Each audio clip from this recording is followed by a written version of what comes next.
지난주에는 하나님 나라의 태동에 대해서 말씀을 드렸습니다.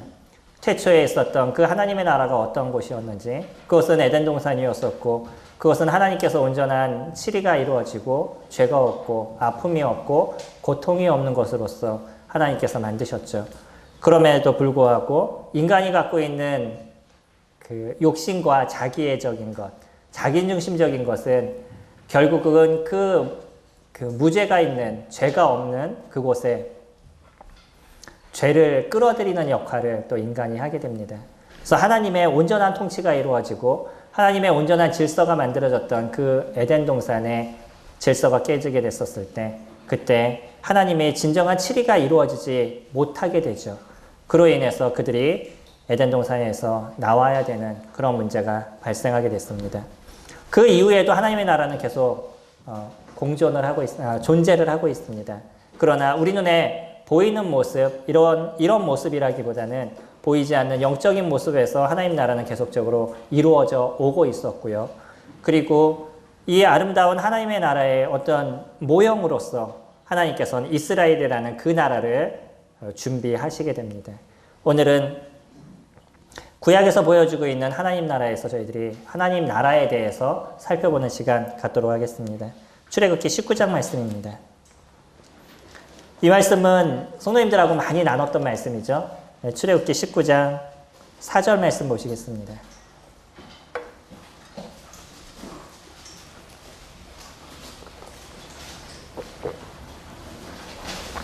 (19장 4절) 말씀 보시면, 내가 애굽 사람에게 어떻게 행하였음과 내가 어떻게 독수리 날개로 너희를 업어 내게로 인도하였음을 너희가 보았느니라. 세계가 다 내게 속하였나니 너희가 내 말을 잘 듣고 내 언약을 지키면 너희는 모든 민족 중에서 내 소유가 되겠고 너희가 내게 대하여 제사장 나라가 되며 거룩한 백성이 되리라. 너는 이 말을 이스라엘 자손에게 전할지니라. 백성이 일제히 응답하여 이르되 여호와께서 명령하신 대로 우리가 다 행하리이다. 모세가 백성의 말을 여호와께 전하매. 오늘의 말씀은 율법이 어떻게 시작이 되었는지에 대해서 이야기를 하고 있습니다. 하나님께서 이스라엘 백성들에게 한 가지 언약을 체결을 하셔요. 이 언약을 체결하실 때 어떻게 이야기를 하시냐면, 너희가 내 말을 잘 듣고 내 언약을 지키면 너희는 모든 민족 중에서 내 소유가 되고, 첫 번째, 하나님의 소유가 된다라고 얘기합니다. 두 번째, 5절에 보시면 너희는 모든 민족 중에서 내 소유가 되고 너희가 내게 대하여 제사장 나라가 되며, 제사장 나라가 된다라고 얘기하죠. 세 번째로는 거룩한 백성이 되리라. 세 가지 약속을 해주시죠. 우리 이스라엘 백성들이 하나님의 소유가 되고 그들은 제사장 나라가 된다라고 얘기해요. 제사장 나라라고 얘기하면 모든 전 세계에 있는 나라들 중에 그 나라를 대표하는, 하나님 앞에서 대표하는 역할을 하는 게 이스라엘이 될 거다라고 약속하시는 거죠. 그리고 세 번째로 거룩한 백성이 되리라. 하나님 안에서 거룩한 백성이 되리라라는 세 가지 특권을 주시겠다라고 얘기를 합니다. 그들이 무엇을 하면요? 내 말을 잘 듣고 내 언약을 지키면. 이로 인해서 이스라엘 백성들은 그 얘기를 들었었을 때 이것이 그렇게 어려워? 우리는 충분히 할 수 있어 라고 생각했습니다. 그래서 8절에 보면 백성들이 그렇게 얘기하죠. 우리가 다 행하리이다. 그들은 그것이 그렇게 어렵게 느껴지지 않았습니다. 왜냐하면 그냥 하나님 말씀을 듣고 그냥 그대로 따라가면 되니까 이 정도는 우리가 충분히 할 수 있고 이것을 통해서 이러한 축복을 주신다 그러면 우리는 충분히 할 만한 일이다 라고 그들은 생각을 했었어요.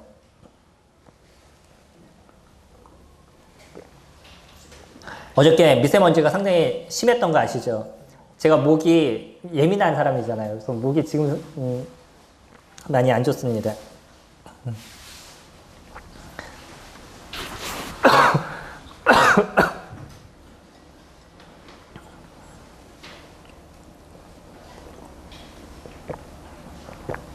이들에게 있어서는 이것이 그렇게 어렵다라고 생각하지 않았었어요.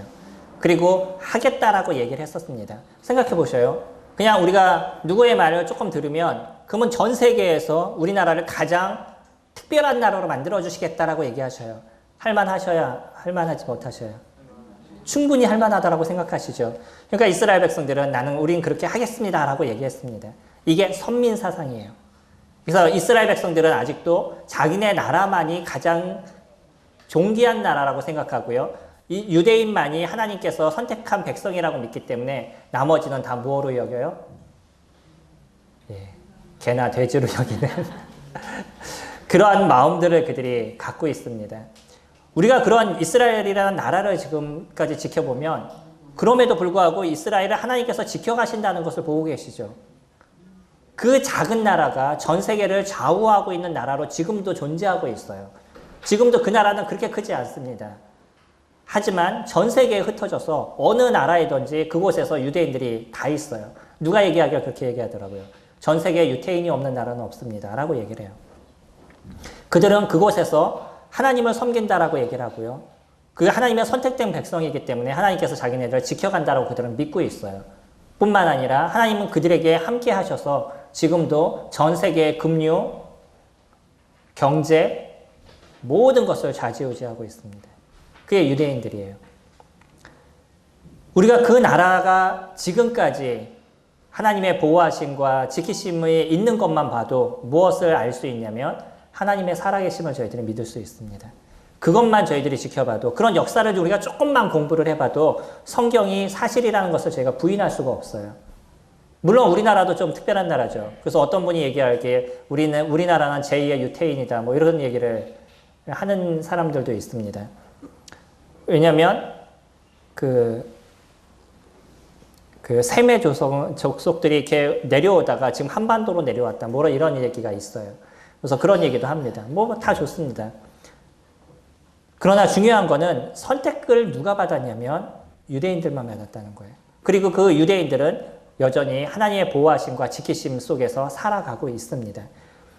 여기에 보면 그러나 무엇을 얘기하고 있냐면 그들이 제사장의 나라가 되기 위해서는 한 가지 조건이 있었어요. 무엇을 했었을 때요? 하나님의 말씀을 잘 듣고 그 언약을 잘 지켰을 때예요. 여기에는 그 한 가지 언약이 있습니다. 이것을 했었을 때 하나님께서 보호하신다라고 이야기를 하십니다. 그런데요, 우리는 언약 체계, 그래서 하나님께서 너희들이 이걸 하면 내가 이걸 해주겠다라는 하나의 조건적인 것만을 자꾸 보고 있습니다. 근데 성경은 우리가 잘 살펴보면 이 안에서도 조건이 아니라 무조건적인 하나님의 은혜가 있다는 것을 저희들이 볼 수 있습니다. 일단 여기에서 언약이 체결되는데 어떻게 체결되냐면 조금 넘기셔서 24장 말씀 보시면요. 24장 6절입니다. 여기서 하나님께서 얘기하시고 이것으로 끝내지 않아요. 여기에 대한 확실한 그 언약의 체결이 이루어집니다. 24장 6절에 보시면 모세가 피를 가지고 반은 여러 양푼에 담고 반은 제단에 뿌리고 언약서를 가져다가 백성에게 낭독하여 듣게 하니 그들이 이르되 여호와의 모든 말씀을 우리가 준행하리이다. 모세가 그 피를 가지고 백성에게 뿌리며 이르되 이는 여호와께서 이 모든 말씀에 대하여 너희와 세우신 언약의 피다라고 이야기하고 있어요. 짐승의 피를 받았어요. 그리고 이 피를 받아서 반은 하나님을 대표하는 제단에다 뿌렸어요. 그리고 그 나머지 반은 어디에다 뿌리냐면 백성들에게 뿌렸습니다. 이거는 무엇을 얘기하는 거냐면 이 언약의 체결은 피로 이루어진 체결이다라고 이야기하는 거예요. 이 피에 대한 언약은 결국 이 언약이 어겨지게 되면 이 한 마리의 짐승이 죽은 것처럼 어긴 사람은 죽음을 당할 것이다 라는 약속인 것이에요. 이게 예전에 있었던 그 긍동지방에 있었던 그러한 그 언약 체결의 한 방법이었습니다. 한 문서가 발견됐는데 히타이트 문서라는 것이 발견됐어요. 그 돌판에 적혀져 있는 이런 문서였는데 그 문서를 갖다가 해독해 보니까 지금 우리가 보고 있는 이와 같은 비슷한 유형의 그러한 언약 체계가 그 당시에는 많이 있었습니다. 군주와 아니면 나중에 그 싸움에서 진 그 나라와의 그 언약이 많이 이루어져요. 그래서 내가 한 나라를 점령하게 되면 그 나라와 체결을 하게 되는데 너희가 우리한테 조공을 붙이면 내가 너희네 나라를 보호해 주겠다. 근데 만약에 너희가 이것을 어기면 너희들은 다 죽음을 당할 것이다. 이러한 언약 체계가 끊임없이 그때 당시에는 있어 왔었다는 거예요. 지금 성경에서 보여주고 있는 이런 체결이 그냥 나온 것이 아닙니다. 당시에 있었던 그런 문화적인 것이 그대로 이루어져 나가는 거예요. 여기에 있는 것은 어느 것을 기점으로 이야기를 하고 있냐면 창세기에 아브라함과 하나님과 맺어진 그 언약을 중심으로 이 언약이 다시 한번 나오고 있어요. 우리 창세기 말씀 볼까요? 창세기 15장 말씀 보시면 조금 어려우실지 모르겠지만 그냥 이해 차원에서 보시면 좋을 것 같습니다. 창세기 15장 말씀 보시면 창세기 15장도 하나님께서 아브라함과 맺으시는 언약에 대한 얘기가 나오죠. 아브라함과 언약을 맺으실 때 12장에서 첫 번째 언약을 맺으시고요. 그 언약에 대한 체결을 15장에서 이루십니다. 15장 10절 말씀 보시면 아브라함이 그 모든 것을 가져다가 그 중간을 쪼개고 그 쪼갠 것을 마주 대하여 놓고 그 새는 쪼개지 아니하며 솔개가 그 시체 위에 내릴 때에는 아브라함이 쫓았더라. 해질 때에 아브라함에게 깊은 잠이 임하고 큰 흑암과 두려움이 그에게 임하였더니 17절 말씀 보시면요. 해가 져서 어두울 때 연기 나는 화로가 보이며 타는 횃불이 쪼갠 고기 사이로 지나더라 라고 이야기하고 있죠. 하나님께서 아브라함과 언약을 체결하십니다. 그 언약을 체결하시고 이 언약에 대해서 내가 확실히 지키겠다라고 얘기하시면서 한 새 아니면 동물들의 반을 쪼개게 만드셔요. 동물의 반을 쪼개서 그 양쪽에다 이렇게 놓습니다. 그리고 나서 이 주위를 그 쪼갠 사이를 왔다 갔다 하는 거예요. 이게 하나의 언약의 그 성사입니다. 체결이 되는 거예요. 그러면서 만약에 너희들이 이 언약을 어기면 쪼개진 짐승처럼 너희들이 죽음을 당할 것이다 라는 하나의 징표인 거예요. 근데 여기에서 보면요. 누구만이 이 쪼갠 짐승 사이를 왔다 갔다 해요? 하나님만이 왔다 갔다 하셨습니다. 10절에 보면 아브라함이 깊은 잠이 임하고 아브라함은 잠을 자고 있었어요. 그걸 지키고 있다가 나중에 너무 졸려와가지고 아브라함은 잤었어요. 그러나 하나님은 하나의 횃불의 모습을 갖고 이 짐승 사이를 왔다 갔다 하셨어요. 17절에 얘기하고 있죠. 결국은 이 언약을 만드시고 이 언약을 아브라함 너는 지키지 못한다 할지라도 누구는 지키겠다고요? 하나님은 지키시겠다라고 얘기하신 거예요. 무조건적인 하나님 입장에서 언약을 체결하시고 내가 이것을 너에게 분명히 지켜가겠다라고 얘기하셨던 그 언약이 계속적으로 이루어져 나오고 있습니다. 이게 12장에서 얘기하고 있는 거죠. 창세기 12장에서 내가 너로 모든 족속의 아비가 되게 하고 너로 모든 족속의 복의 통로가 되겠다라고 얘기하셨던 그 약속을 아브라함을 통해서 하나님은 계속적으로 이루어 가고 계셔요. 그런 아브라함이 나중에 어떤 나라가 돼요? 이스라엘이라는 나라가 되죠. 그 이스라엘이라는 나라가 됐었을 때 이스라엘과 다시 한번 19장에서 오늘 본문의 말씀인 이 19장에서 그 언약을 이루어가고 계신 거예요. 근데요. 아까 말씀드린 것처럼 우리가 출애굽기 19장을 보면 율법을 생각하면서 이거는 조건적으로 이루어진 거야. 그들이 하나님의 말씀을 들었었을 때 이스라엘 백성들을 보호하실 것이고 그들이 하나님의 말씀을 듣지 않았었을 때 하나님께서 보호하지 않으실 거야 라고 사람들은 계속 그 조건적인 것만 생각을 가져요.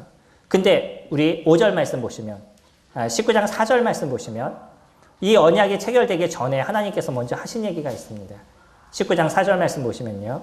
출애굽기 내가 애굽 사람에게 어떻게 행하였음과 내가 어떻게 독수리 날개로 너희를 업어 내게로 인도하였음을 너희가 보았느니라 라고 이야기를 하고 있어요. 다시 얘기하면 하나님께서는 이 언약이 체결되기 이전부터 이스라엘 백성들을 이미 구원시키신 거예요. 이스라엘 백성을 먼저 구원시켜 놓고 그 다음에 뭐라고 얘기하시냐면 너희들은 내 말을 들어라. 그럼 내가 이런 복을 너희에게 또 내리겠다 라고 얘기하시는 거죠. 하나님께서 어떻게 이스라엘 백성들을 구원하셨어요? 애굽에서부터 이미 건져내셨습니다. 애굽의 속박에 있었을 때 그곳에서 다 죽을 수 있는 종로를 타면서 죽을 수 있는 이스라엘 백성들을 하나님께서는 거기서부터 건져내셨어요. 그리고 애굽에서부터 나오게 하실 뿐만 아니라 어디를 건너게 하셨어요? 홍해를 건너게 하셨죠. 홍해의 말씀 보면 재밌습니다. 이스라엘 백성들은 이제 우리 또 죽겠구나 보면서 하나님을 욕하고 원망하고 모세에게 막 안 좋은 소리하고 막 이런 사이 속에서 모세는 하나님의 말씀을 통해서 너희는 이곳에서 하나님의 구원하심을 보아라 라고 얘기를 해요. 그리고 홍해를 가르죠. 이스라엘 백성들은 그 홍해를 통과했어요. 똑같은 장소를 애굽 사람들은 들어갔습니다. 어떻게 돼요? 다 죽음을 당했어요. 똑같은 장소를 통과하면서 이스라엘 백성들은 구원함을 받았는데 애굽 사람들은 그곳을 통과하면서 죽음을 당했었어요. 누구를 구원하신 거예요? 이스라엘 백성들은 하나님이 전적으로 이스라엘 백성들이 잘하고 못하고 그것을 떠나서 하나님께서 이스라엘 백성들을 전적으로 구원하신 모습을 우리는 거기서 보게 됩니다. 그리고 그 얘기를 언약이 체결되기 이전에 하나님께서 얘기하고 계신 거예요. 뭐라고요? 내가 너희들을 애굽에서부터 구원하셨다라는 것을 먼저 이야기하고 있어요. 다시 얘기하면 이스라엘 백성들에게 있어서 하나님의 구원을 먼저 이루어 주신 거예요. 그리고 나서 너희들은 나를 믿어라. 내 이야기를 들어라. 라고 이야기하고 계시는 거예요. 모든 하나님의 약속은 무엇으로 시작이 되냐면 하나님의 전적인 구원의 역사부터 시작이 되고 있어요. 우리가 이게 조건적이다라고 얘기하는 이 출애굽기 말씀조차도 하나님의 전적인 은혜 속에서 이미 시작이 되고 있다는 거예요. 우리들의 구원은요. 어떻게 시작이 됐어요? 예수 그리스도의 전적인 은혜 속에서 저희가 이루어진 겁니다. 하나님은 우리를 구원하시기 위해서 예수 그리스도를 먼저 보내주셨어요. 지금으로부터 몇 년 전이요? 2000년 전에. 우리가 하나님을 찾거나 하나님을 알거나 하나님이 어떤 분이라고 우리가 생각하기 이전, 우리가 태어나기 이전부터 하나님께서는 2000년 전에 그 구원의 일들을 이루어 놓으셨습니다. 우리 죄에 대한 문제를 예수 그리스도 그분께 전가를 시키고 그분을 십자가에 내어 모심을 통해서 저희들의 모든 죄를 그곳에서 다 해결해 주셨어요. 구원의 역사를 이미 2000년 전에 다 만들어 주셨어요. 그리고 나서 우리에게 무엇을 얘기하셔요? 너는 나를 믿어라. 이 하나를 얘기하고 계시는 거예요. 그렇게 됐었을 때 내가 너희들로 하나님의 자녀가 되는 권세를 주시겠다라고 얘기하셔요. 또 이거는 무엇을 얘기하냐면 너희들이 하나님의 나라 안에 들어올 수 있는 백성으로서 너희가 만들어주겠다라고 하나님께서 얘기하시는 거예요. 이거는 조건적인 것이에요. 이게 조건적인 겁니까? 아니면 무조건적인 건가요? 성도님들이 예수 그리스도를 믿는 게 조건이에요? 아니면 하나님이 이루신 무조건적인 역사였었어요? 이스라엘 백성들은 자꾸 조건을 생각합니다. 여기에조차도 하나님께서 이스라엘 백성과 맺은 조건이다라고 얘기하셔요. 그러나 하나님은 이미 그들을 구원하시고 그들을 이끌어 가실 거예요. 그러면서 무엇을 얘기하셨냐면 너희들은 내 말을 들어라 라고 그 얘기 하나 하시는 거예요. 우리들이 예수 그리스도를 영접하는 그 은혜는 이미 하나님께서 다 만들어주신 그 구원의 역사를 우리는 받아들이는 것입니다. 내 죄에 대한 문제로 인해서 지옥에 갈 수 있는 저희들, 이 지옥의 고통과 아픔 속에서 살아야 될 저희들의 모습을 이미 예수 그리스도 그분을 통해서 하나님께서 만들어주신 거예요. 죄에 대한 문제를 해결하시고 지옥에서부터 건짐을 받을 수 있는 길을 다 인도하시고 너희들은 그런 예수 그리스도를 영접해라. 이 한 가지를 얘기하고 계십니다. 그래서 우리가 그런 우리 죄를 사하신 예수 그리스도를 저희들의 마음의 구조로 영접하게 됐었을 때 우리는 하나님의 자녀가 되는 하나님 나라의 백성이 되는 은혜를 저희가 누린다는 것이에요. 이게 하나님께서 저희에게 이루어주신 아주 아무런 수고 없는 그 구원의 은혜를 저희들에게 주신 것입니다.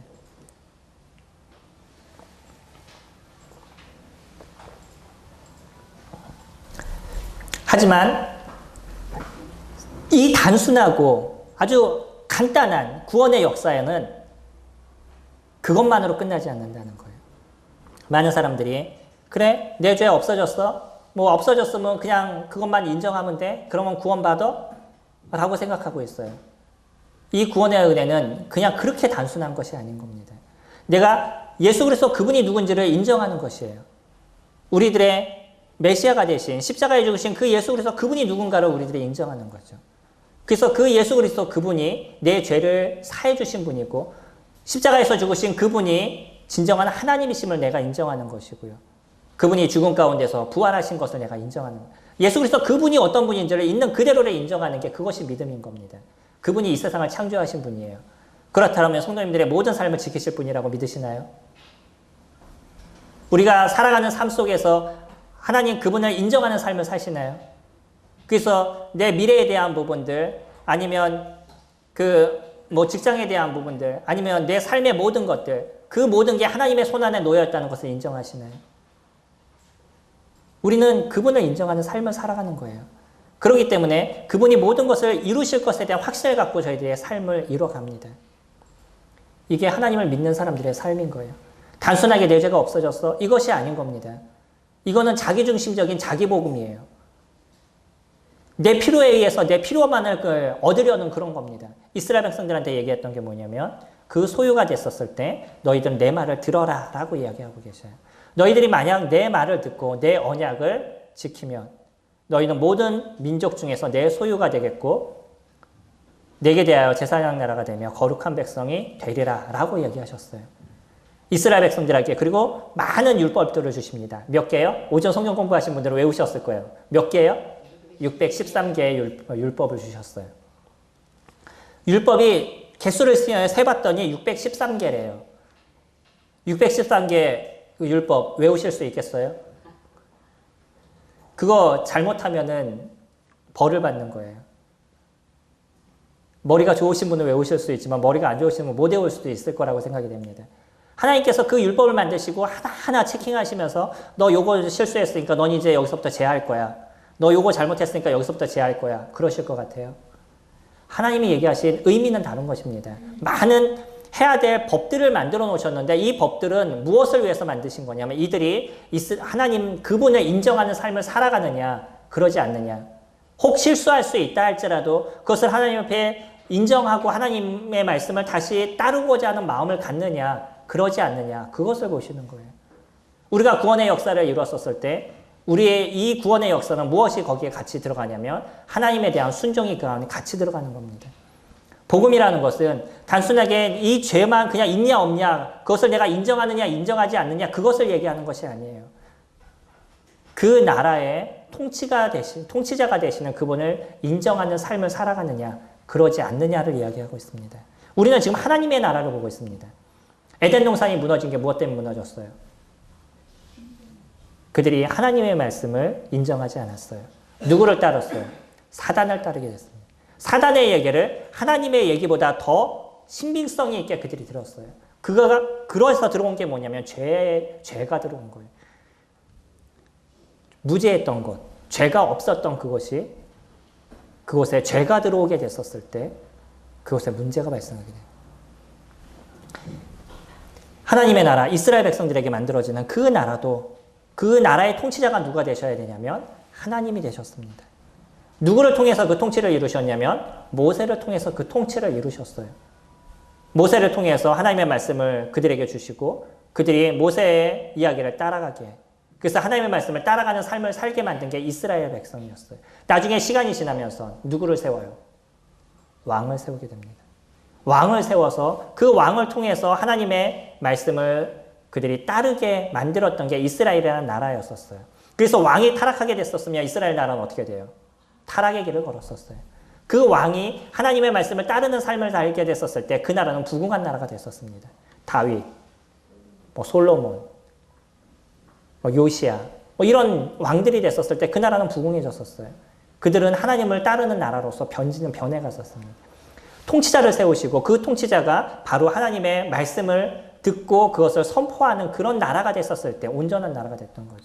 그건 하나의 모형입니다.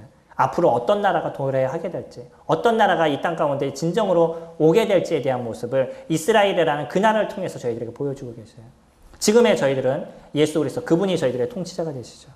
예수 그리스도 그분을 통해서 하나님께서는 믿는 하나님의 나라를 이루어 가고 계십니다. 지금 이곳에도 하나님의 나라가 동일하게 존재하고 있어요.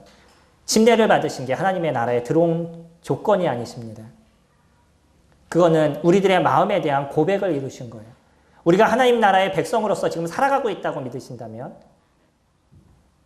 우리는 누구의 말씀을 따르는 자들이에요? 하나님의 말씀을 따르는 자들입니다.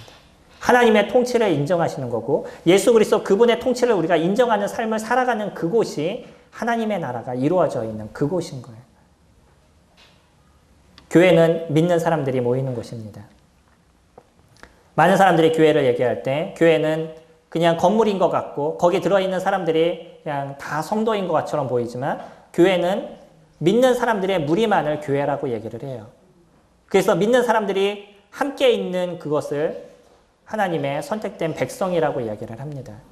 근데 그 선택된 백성은 침례를 받았다고 아니면 내가 구원받았다고 얘기한다고 되어지는 것이 아니에요. 거기는 어떤 사람들만 그 안에 있는 거냐면 예수 그리스도의 통치를 인정하는 사람들만이 그 안에 있는 것입니다. 지금 이곳에 있는 여러 성도님들의 삶에 예수 그리스도를 인정하시는 그분만 하나님의 백성이신 거예요. 그거는 제가 말씀드릴 수 있는 거예요. 이분은 믿었습니다. 이분은 믿지 않았습니다. 이랬으니까 당신 믿은 거고 이랬으니까 믿지 않은 겁니다. 저는 그렇게 얘기할 수 없어요. 제가 말씀드릴 수 있는 오직 한 가지는 무엇이냐면 예수 그리스도 그분을 인정하시냐는 거예요. 예수 그리스도 그분의 통치를 따르시는 분들이냐는 거예요. 그런 삶을 사는 것이 하나님 나라의 백성인 겁니다. 그 하나님 나라의 백성이 무엇을 이루어 주실 거냐면 하나님의 소유가 되는 것이고 제사장의 나라가 되는 것이에요. 그리고 거룩한 백성이 되게 하겠다라고 말씀하신 것처럼 그 예수 그리스도를 믿는 그 순간은 우리로 하여금 우리가 갖고 있는 이 죄에 대한 모든 문제를 예수 그리스도 그분이 해결하시고 우리를 의인으로서 하나님께서 인정해 주시겠다라고 얘기하시는 거죠. 우리 안에 성령을 주시고 그리고 우리가 의로운 자임을 하나님 스스로가 우리에게 선포해 주시는 그것을 칭의라고 얘기를 하죠. 하나님이 우리를 의롭게 보아주신다는 거예요. 우리가 의로워서 의로운 존재가 아니라 하나님이 우리를 의롭게 보아주신다는 거예요. 이것이 하나님 나라 안에 있는 존재들인 겁니다. 안타깝게도 많은 크리스찬들이 예수 그리스도를 영접하고 예수 그리스도가 나의 하나님입니다. 예수 그리스도 그분을 따라가는 인생을 살아갑니다. 라고 얘기하지만 그의 삶에서는 예수 그리스도를 따라가는 삶을 살아가지를 않아요. 그의 삶에는 예수 그리스도와 상관없는 인생을 살아가고 있습니다. 그리스도가 주일날 와서 예배를 드리고 끝나면 집에 가고 그런 인생을 살아가지만 막상 그의 삶의 중심에는 그리스도가 없는 사람들이 너무나 많아요. 우리는 그리스도 그분을 인정하는 삶을 살아가는 겁니다. 그리스도 그분 안에서 살아가는 거예요. 그게 하나님의 나라인 거고 그것이 진정한 하나님이 주시는 축복과 은혜의 삶을 저희가 누려가는 인생인 것이죠. 성도님들 일주일의 삶이 즐거우셨나요? 일주일의 삶에 주님 주시는 축복을 누리는 시간들을 가지셨어요? 성도님들 그런 삶을 사셔야 됩니다. 그걸 억지로 살려고 그러면 되겠어요? 한 1억, 2억 정도 주시면 일주일에 내가 해피하게 살 수 있겠죠. 어떤 아이가 그러더라고요. 난 집에서 너무 힘들고 왕따 먹으면 너무 어렵고 막 그래요. 그러니까 오빠가 3만 원 이렇게 줬어요. 이거 갖다 써 그랬더니 난 너무 행복하대요.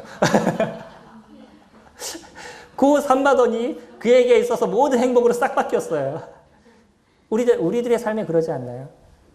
너무 힘들고 어렵고 그런데 갑자기 돈이 막 떨어져요. 갑자기 행복해지고 모든 삶의 그 은혜를 느끼는 것 같은 하나님은 진짜 살아계시다 그때 얘기하고 그게 우리에게 있어서 행복이 되지 않는다는 거예요. 그건 누구를 따라가는 인생이에요? 돈을 따라가는 인생인 겁니다. 우리들의 진정한 행복은 그리스도 그분 안에서 이루어져 가는 거예요. 하나님이 우리에게 함께 하시고 그분이 우리들 안에서 말씀하시고 그분을 쫓아갔었을 때 따라가는 인생을 살아가게 됐었을 때 하나님이 어떻게 나의 삶에서 실질적으로 일하시는지를 내가 보는 것 그것이 하나님의 백성으로서 살아가는 저희들의 모습인 거죠. 그래서 성도님들은 하나님 나라 안에서 행복한 삶을 사셔야 돼요. 이스라엘 백성들은요. 하나님 그분을 인정하는 삶을 살게 됐었을 때 하나님이 실질적으로 이 땅에서 주는 축복을 그들이 누리는 삶을 살았습니다. 이스라엘이라는 나라가 그렇다라고 말씀을 드렸죠. 거기는 사막이에요. 그렇기 때문에 이 사막에서는 곡식이 잘 안 자라죠. 근데요. 우리의 상식과는 조금 다르게 이 사막도 거기에는 자양분이 엄청 많대요. 그래서 비만 제대로 오고 물만 제대로 주면 곡식들이 엄청 잘 자란답니다. 가나안 땅을 볼 때마다 저희들이 고민하게 됐잖아요. 저희가 아는 가나안 땅은 분명히 사막일 텐데 이스라엘이니까. 근데 왜 이들이 가나안 땅에 가서 보았었을 때 포도가 한 송이가 이렇게 두 사람이 지어야 될 그런 포도를 들고 나오고 거기에는 진짜 오곡백과가 막 잘 이루어져 있다라는 얘기를 그들이 왜 했겠어요? 비가 내리고 비만 제대로 내려주면 어디보다도 곡식이 잘 자라는 곳이 그곳인 것이에요. 그래서 우리가 구약 말씀을 잘 보면 그런 표현이 많이 나와요. 너희들에게 이른 비와 늦은 비를 주겠다. 이런 표현들이 잘 나오죠. 이른 비를 주시고 또 다음에 비가 내릴 때가 있는데 그걸 늦은 비라고 얘기합니다. 이런 비들이 내리게 되면 곡식들이 잘 자라는 게 이스라엘 땅이에요. 그것을 하나님께서 얘기하시는 겁니다. 이거는 그들이 수고해서 수로를 뚫고 이러는 게 아니라 전적인 하나님께서 주시는 물인 거죠. 하나님께서 이루어 주시는 것. 하나님께서 만들어 주시는 것. 그랬었을 때 그들은 풍성함과 행복을 누릴 수 있는 삶을 이 땅에서 살아가게 됐었어요. 이스라엘 백성들은 하나의 모형입니다. 그리고 우리들에게 보여주는 거예요. 너희들이 하나님 그분을 인정하는 인생을 살아가느냐, 하나님 그분을 따라가는 삶을 살아가느냐, 그랬었을 때 내가 너희들에게 진정한 은혜를 베풀어 주겠다라고 얘기하시는 거예요. 우리들 살아가는 삶은요, 성도님들의 삶도 마찬가지고 제 삶도 마찬가지지만 살아가는 삶이 녹록하지 않으실 겁니다. 그리고 많은 물질적인 어려움과 때로는 건강적인 어려움들, 아니면 환경에서 생기고 있는 여러 문제들, 나하고 상관없게 생기는 어떤 가족적인 문제들, 이런 많은 문제들이 우리 가운데 존재하게 될 거예요. 근데 그것을 이길 수 있는 건 무엇으로 가능해요? 하나님이 우리를 도우시고 하나님의 말씀이 나를 붙잡으시고 내가 그 하나님의 말씀을 따라 살아가는 삶을 살게 됐었을 때 그것을 건너뛰고 넘길 수 있는, 그것을 이길 수 있는 힘을 저희들에게 하나님께서 부여해 주시는 거예요. 그게 하나님의 나라의 백성이 살아가는 삶에 대한 모습입니다. 많은 사람들이 이제 투표의 결과를 기다리고 있어요. 그리고 본인들이 생각하는 그런 대통령이 됐으면 좋겠다라고 생각하고 있습니다. 그 한 사람 바뀐다고 나라가 바뀌지는 않을 겁니다. 무엇이 바뀌어야 되냐면 우리 크리스찬들이 바뀌어야 돼요. 하나님 나라의 백성으로서 살아가는 저희들의 모습이 되어야 되는 것이고요.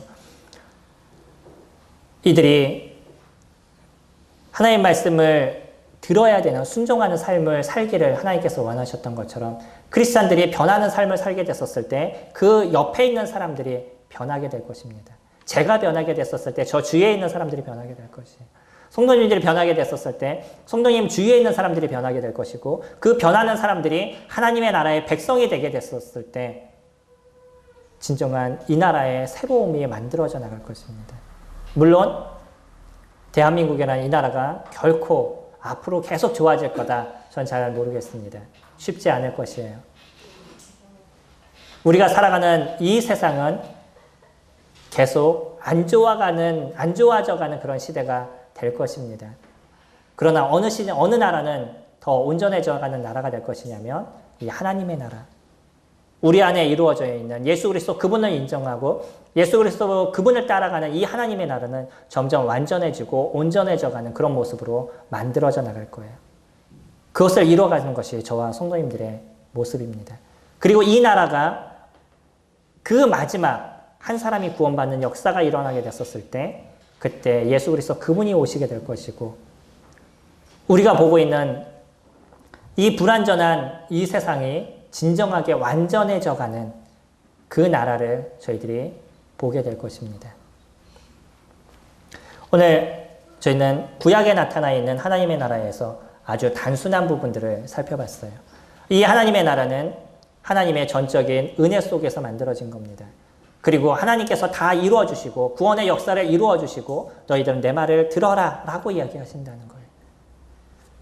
우리에게 이루어진 이 구원의 역사 그리고 우리에게 이루어진 이 하나님의 나라도 예수 그리스도 그분을 통해서 이미 구원의 역사를 하나님께서 이루어진 전적인 은혜 속에서 만들어졌습니다. 그리고 그 예수 그리스도 너희들이 믿느냐 믿지 않느냐 예수 그리스도 그분을 너희들이 인정하는 삶을 살아가느냐 그러지 않느냐가 우리가 하나님 나라의 백성으로서 살아가고 있는 기준이 되고 있다는 거예요. 그리고 이 하나님의 나라 안에서 살아가는 건 하나님이 주시는 축복과 하나님이 주시는 은혜를 저희들이 누려가는 인생을 살아가는 것입니다. 하나님 나라의 백성으로서 그리스도의 통치를 인정하시고 그리스도의 통치에 따라서 하나님의 말씀을 순종하는 삶을 살아가는 저와 성도님들이 되기를 소망합니다. 기도하겠습니다.